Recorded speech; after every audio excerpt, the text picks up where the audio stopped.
Alright, if you guys are watching this, you guys are probably trying to reset to factory settings back on your PS4, so here we go. You're going to go to Settings, hit X, you're going to scroll down,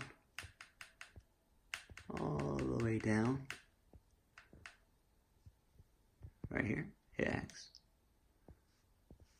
You're going to go down here, whoops, hit X. You can go quick or full. You're going to go full. It says all users and all data will be deleted.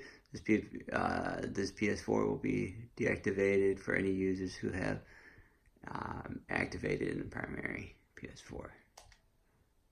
And that's it. There you go.